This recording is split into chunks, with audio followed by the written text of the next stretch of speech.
সিলেটে এখন পরকীয়া আর ডিভোর্সের হাওয়া বইছে। ভাবছেন তো এমন কি হলো? অল্প বয়সে বিয়ে, সোশ্যাল মিডিয়ার অতিরিক্ত ব্যবহার, প্রবাসের স্বামীর দীর্ঘদিন থাকা, এসব নিয়েই যেন ঝামেলার শেষ নেই।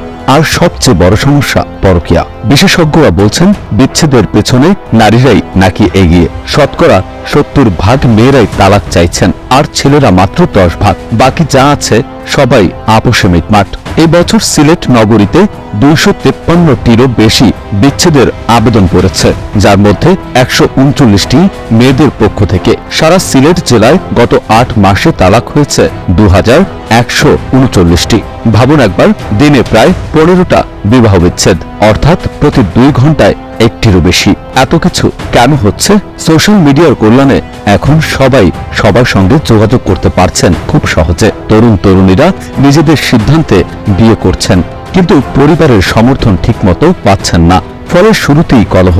আবার অনেকেই অল্প বয়সে বিয়ে করছেন, দায়িত্ব নিতে পারছেন না। আর প্রবাসীর স্বামী থাকলে তো কথাই নেই।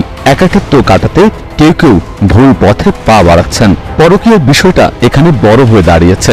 জরিপে দেখা গেছে মেয়েদের বিচ্ছেদের কারণ হিসেবে পরকীয়া 23% ক্ষেত্রে দায়ী।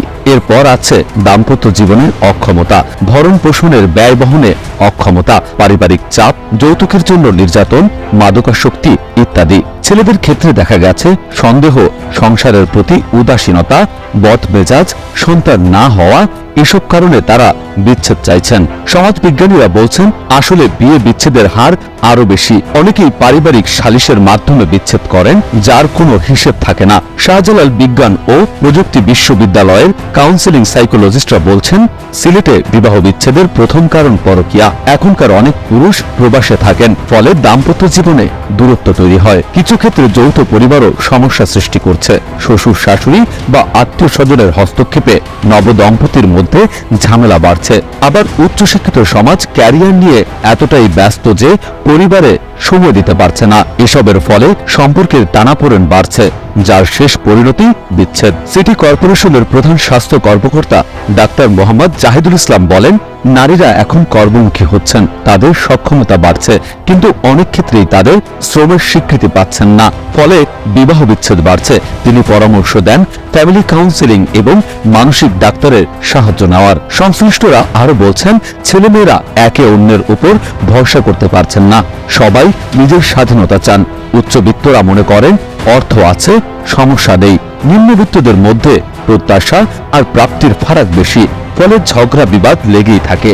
মধ্যবিত্তরা লোক লজ্জার ভয়ে ঘর ভাঙতে চান না। বিবাহ বিচ্ছেদের কারণে সবচেয়ে বেশি ভুগছে সন্তানরা। তাদের জীবনে অনিশ্চয়তা, মানসিক সমস্যা দেখা দিচ্ছে, তাদের ভবিষ্যৎ ক্ষতিগ্রস্ত হচ্ছে। এসব থেকে উত্তরণের জন্য পারিবারিক সচেতনতা বাড়াতে হবে। তো সিলেটে এমন অবস্থার মধ্যে আমরা কি করতে পারি? পরিবারের পারস্পরিক শ্রদ্ধাবোধ বাড়ানো, পরস্পরের প্রতি বিশ্বাস স্থাপন, পারিবারিক মূল্যবোধ ফিরিয়ে আনা, এসবের মাধ্যমে হয়তো বিবাহ বিচ্ছেদের এই বন্যা থামানো যেতে পারে। আর হ্যাঁ, সোশ্যাল মিডিয়ায় অতিরিক্ত সময় না দিয়ে পরিবারের সঙ্গে সময় কাটান। তাতে সম্পর্ক মজবুত হবে, সুখের সংসার গড়া সহজ হবে।